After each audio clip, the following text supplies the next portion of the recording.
मधुबन वाले बाबा, ओ मीठे प्यारे बाबा, तूने प्यार जो दिया है, तूने प्यार जो दिया है, भला कैसे भुलाएं।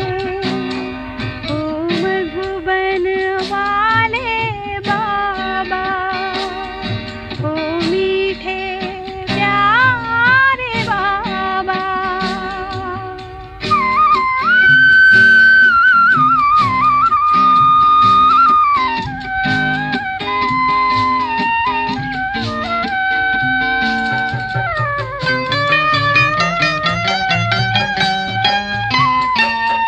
मधुबन का हर कण कहता, मेरे आंगन बाबा रहता। तेरे ज्ञान का अमृत बाबा, हर दिल पे बहता रहता। तेरे ज्ञान की धारा, तेरे ज्ञान की धारा, भला कैसे भुलाएं। ओ मधुबन वाले बाबा, ओ मीठे प्यारे बाबा।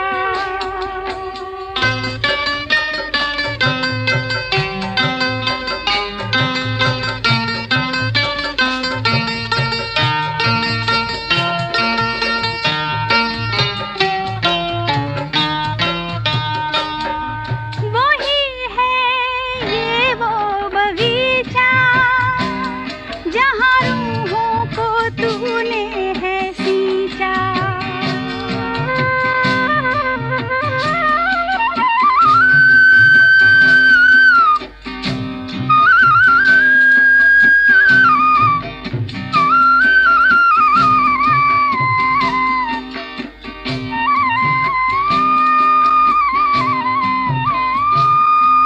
वही है ये फूलवारी, तूने खुशबू है जिसमें डारी। तू अनोखा है माली, तू अनोखा है माली, भला कैसे भुलाएं। ओ मधुबन वाले बाबा, ओ मीठे प्यारे बाबा।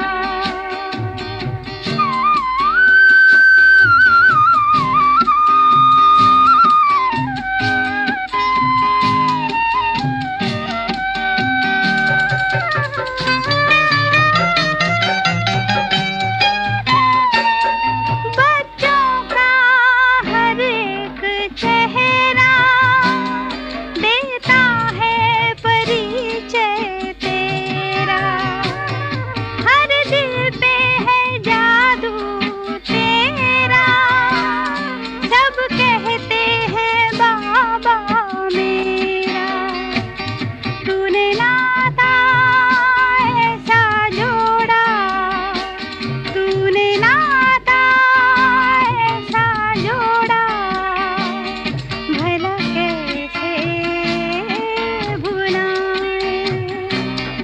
ओ मधुबन वाले बाबा, ओ मीठे प्यारे बाबा, तूने प्यार जो दिया है, तूने प्यार जो दिया है, भला कैसे भुलाएं।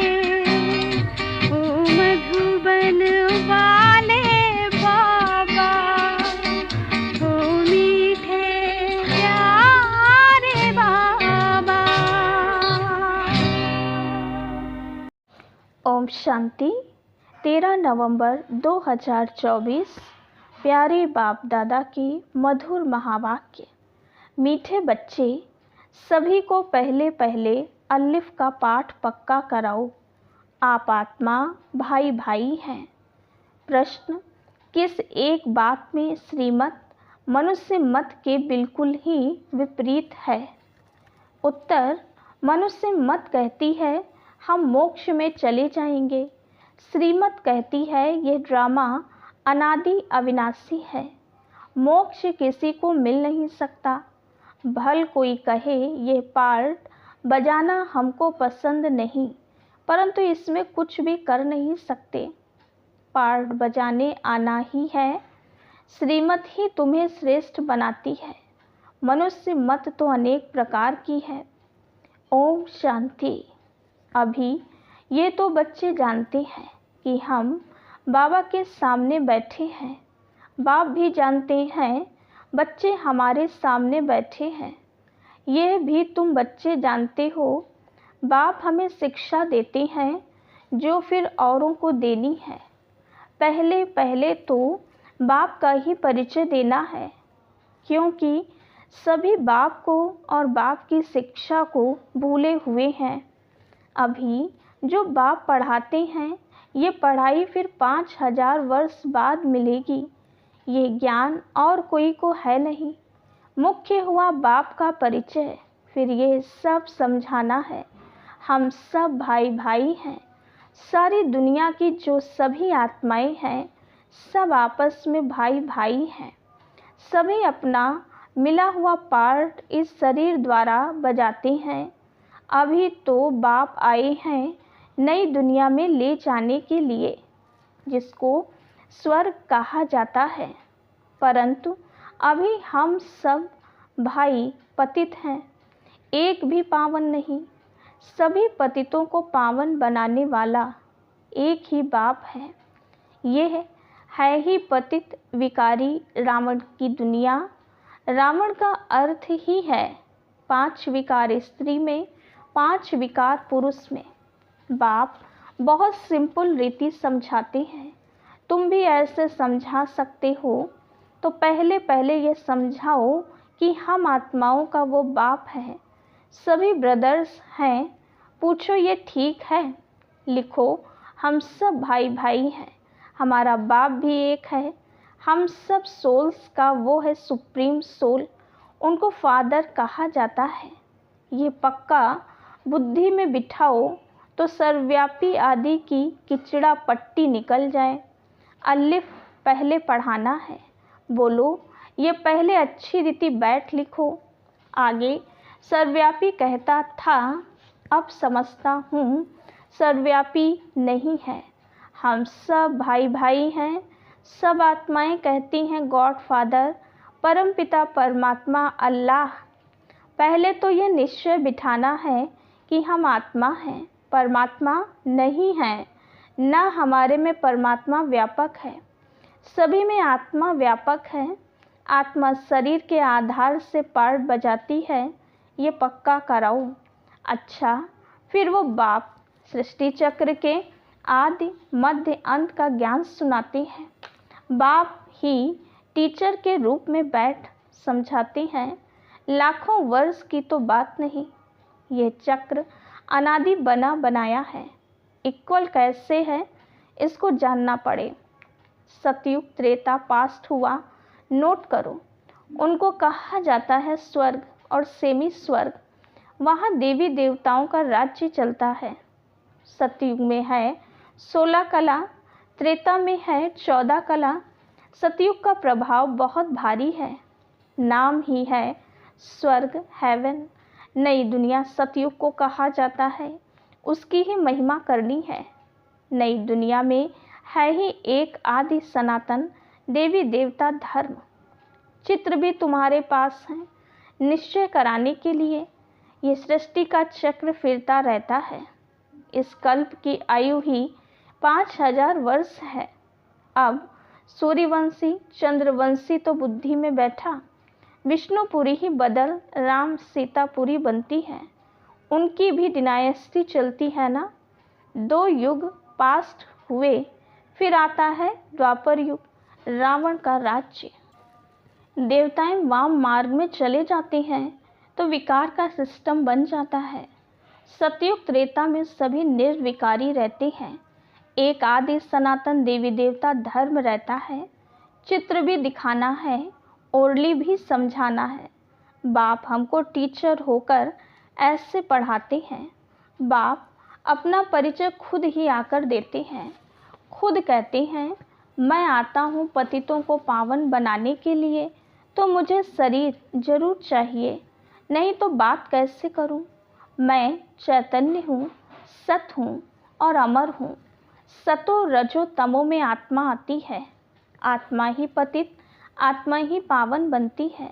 आत्मा में ही सब संस्कार हैं। पास्ट के कर्म व विकर्म का संस्कार आत्मा ले आती है। सतयुग में तो विकर्म होता नहीं, कर्म करते हैं, पार्ट बचाते हैं, परंतु वो कर्म अकर्म बन जाता है। गीता में भी अक्षर हैं। अभी तुम प्रैक्टिकल में समझ रहे हो, जानते हो बाबा आया हुआ है पुरानी दुनिया को बदल नई दुनिया बनाने। जहाँ कर्म अकर्म हो जाते हैं उनको ही सतयुग कहा जाता है, और यहाँ फिर ये कर्म विकर्म ही होते हैं जिसको कलयुग कहा जाता है। तुम अभी हो संगम पर। बाबा दोनों ही तरफ की बात सुनाते हैं। एक एक बात अच्छी रीति समझें। बाप टीचर ने क्या समझाया, अच्छा, बाकी है गुरु का कर्तव्य। उनको बुलाया ही है कि आकर हम पतितों को पावन बनाओ। आत्मा पावन बनती है, फिर शरीर भी पावन बनता है। जैसे सोना वैसे जेवर भी बनता है। 24 कैरेट का सोना लेंगे और खाद नहीं डालेंगे तो जेवर भी ऐसा सतो प्रधान बनेगा। अलाइन डालने से फिर तमो प्रधान बन पड़ता है, क्योंकि खाद पड़ती है ना। पहले भारत 24 कैरेट पक्के सोने की चिड़िया था, अर्थात सतो प्रधान नई दुनिया थी। अब फिर तमो प्रधान है। पहले प्योर सोना है, नई दुनिया पवित्र, पुरानी दुनिया अपवित्र, खाद पड़ती जाती है। ये बाप ही समझाते हैं और कोई मनुष्य, गुरु लोग नहीं जानते। बुलाते हैं आकर पावन बनाओ। सतगुरु का काम है वानप्रस्थ अवस्था में मनुष्यों को गृहस्थ से किनारा कराना।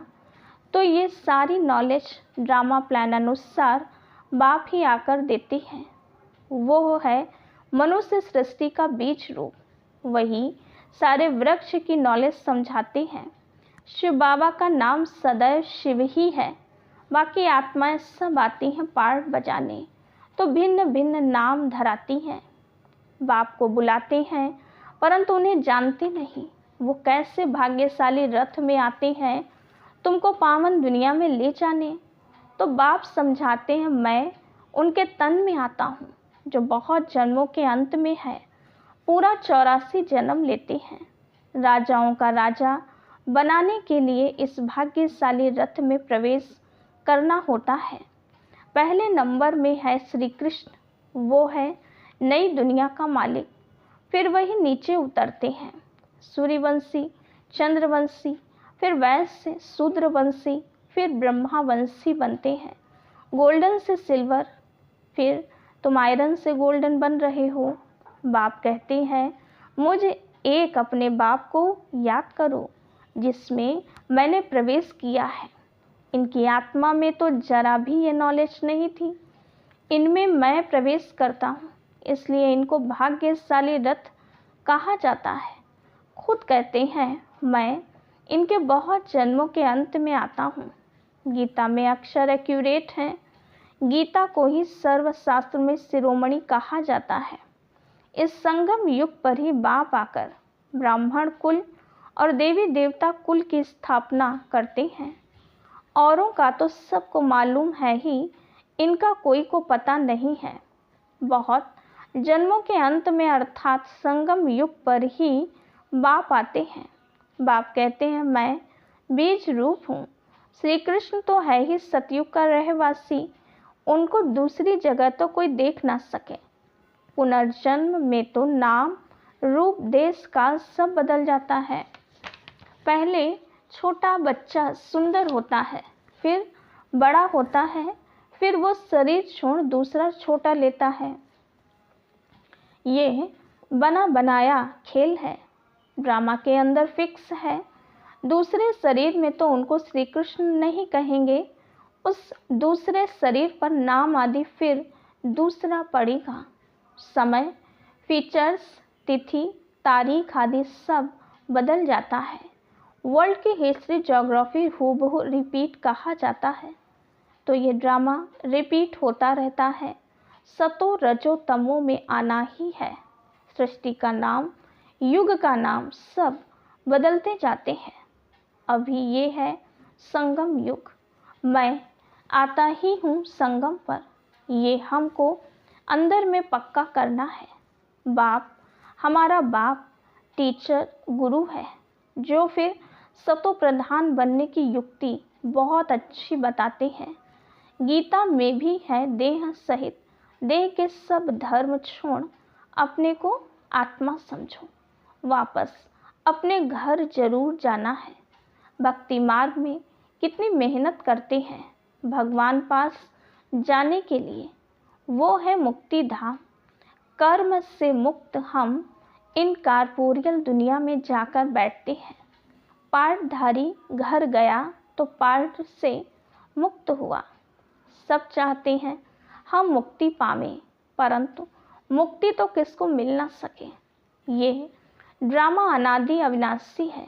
कोई कहे ये पार्ट बजाना हमको पसंद नहीं, परंतु इसमें कोई कुछ कर न सके। ये अनादि ड्रामा बना हुआ है, एक भी मुक्ति को नहीं पा सकते। वो सब हैं अनेक प्रकार के मनुष्य मत। ये है श्रीमत, श्रेष्ठ बनाने लिए। मनुष्य को श्रेष्ठ नहीं कहेंगे, देवताओं को श्रेष्ठ कहा जाता है। उन्हों के आगे सब नमन करते हैं तो वो श्रेष्ठ ठहरे ना, परंतु ये भी किसको पता नहीं है। अभी तुम समझते हो कि 84 जन्म तो लेना ही है। श्री कृष्ण देवता है, वैकुंठ का प्रिंस, वो यहाँ कैसे आएगा। ना उसने गीता सुनाई, सिर्फ देवता था इसलिए सभी लोग उनको पूजते हैं। देवता हैं पावन, खुद पति ठहरे, कहते भी हैं मुझ निर्गुण हारे में कोई गुण नहीं। आप हमको ऐसा बनाओ। शिव के आगे जाकर कहेंगे हमको मुक्ति दो, वो कभी जीवन मुक्त जीवन बंध में आते ही नहीं, इसलिए उन्हें पुकारते हैं मुक्ति दो। जीवन मुक्ति भी वही देते हैं। अभी तुम समझते हो बाबा और मम्मा के हम सब बच्चे हैं, उनसे हमें अथाह धन मिलता है। मनुष्य तो बेसमझी से मांगनी करते रहते हैं, बेसमझ तो जरूर दुखी ही होंगे ना।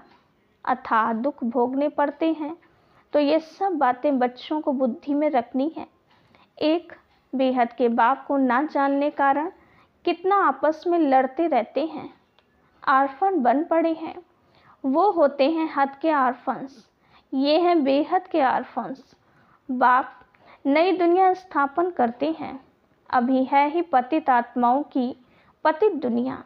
पावन दुनिया सतयुग को कहा जाता है, पुरानी दुनिया कलयुग को।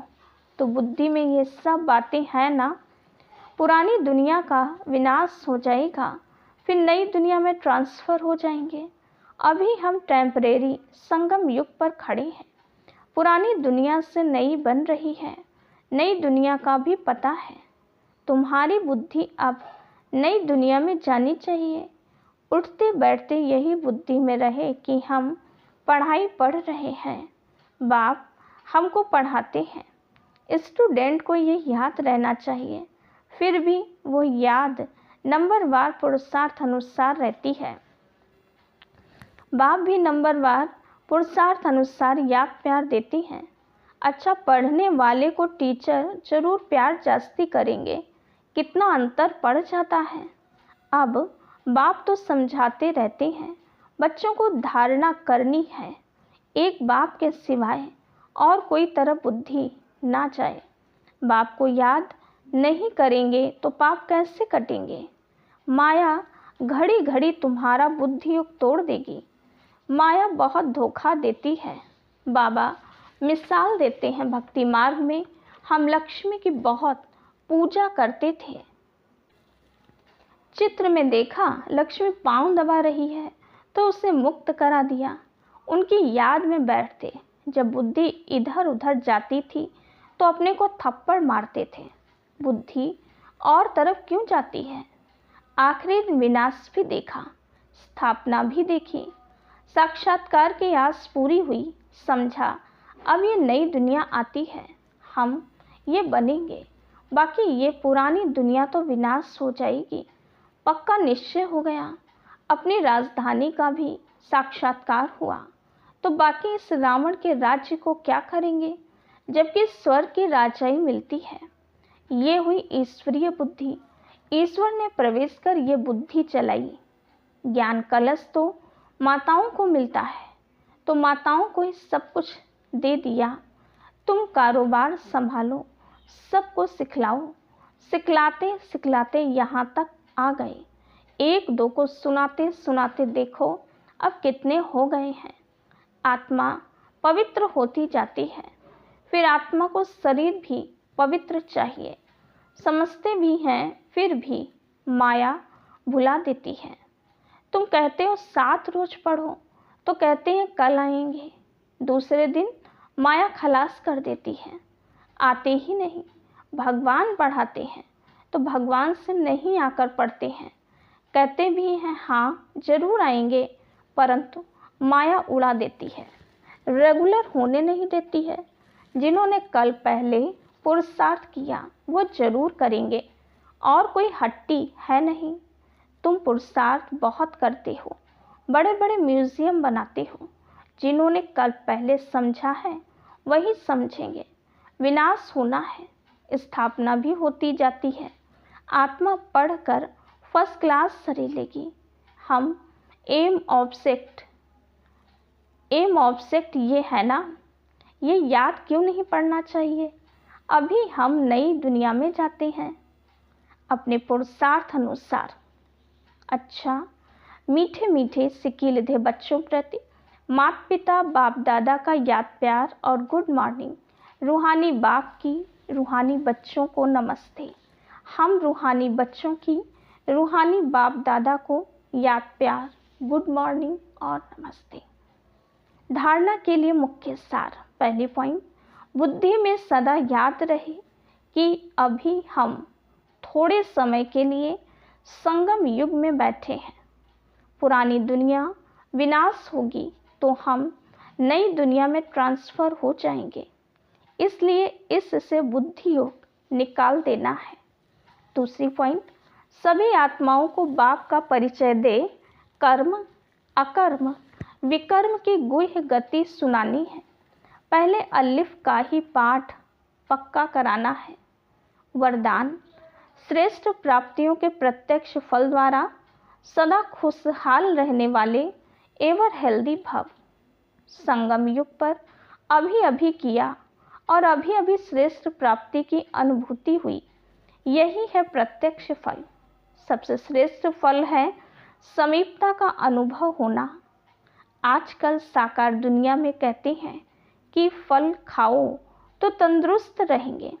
हेल्दी रहने का साधन फल बताते हैं और आप बच्चे हर सेकंड प्रत्यक्ष फल खाते ही रहते हो, इसलिए एवर हेल्दी हो ही। यदि आपसे कोई पूछे कि आपका क्या हालचाल है तो बोलो कि फरिश्तों की चाल है और खुशहाल है। स्लोगन, सर्व की दुआओं के खजाने से संपन्न बनो तो पुरुषार्थ में मेहनत नहीं करनी पड़ेगी। ओम शांति।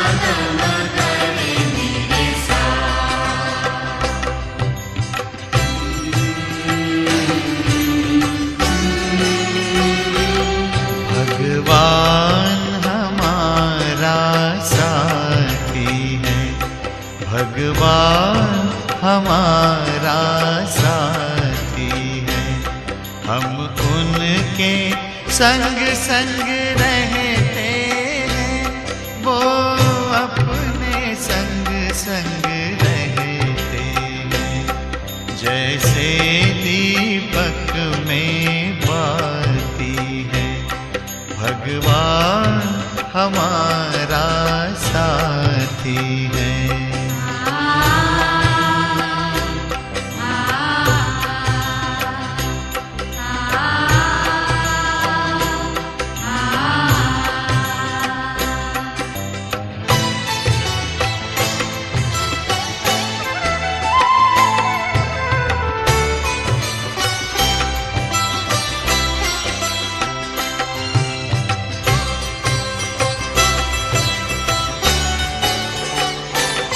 खुलते ही आँख हमें मिलते, हर पल वो साथ मेरे चलते। कितना वो प्यार हमें करते, उनकी पलकों में हम पलते।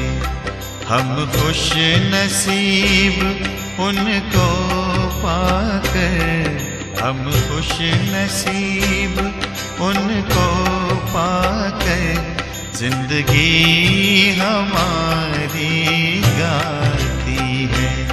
भगवान हमारा साथी है।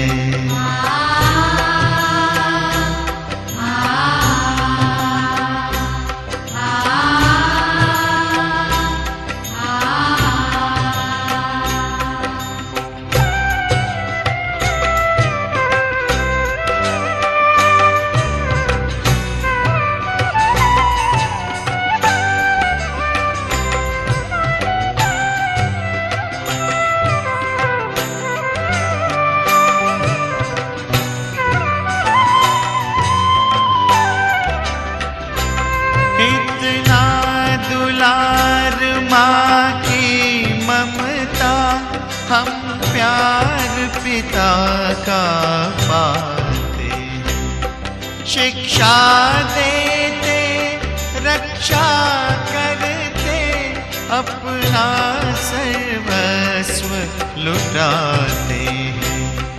प्यारी मुरली प्रतिदिन हमको,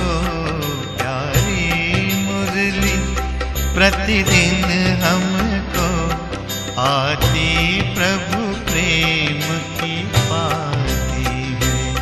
भगवान हमारा साथी है।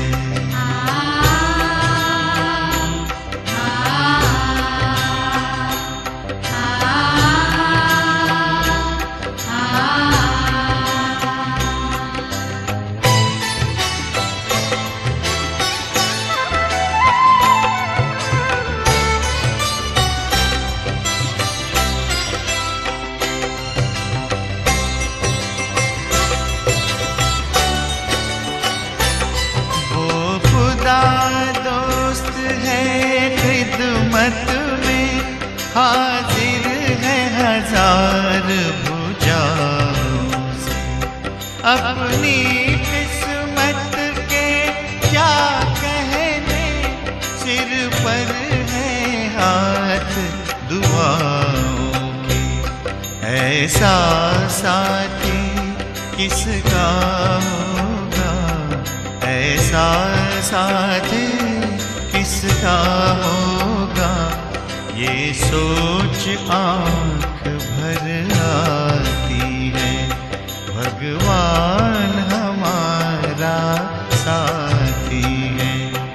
हम उनके संग संग रहते हैं, वो अपने संग संग रहते हैं। जैसे दीपक में बाती है, भगवान हमारा साथ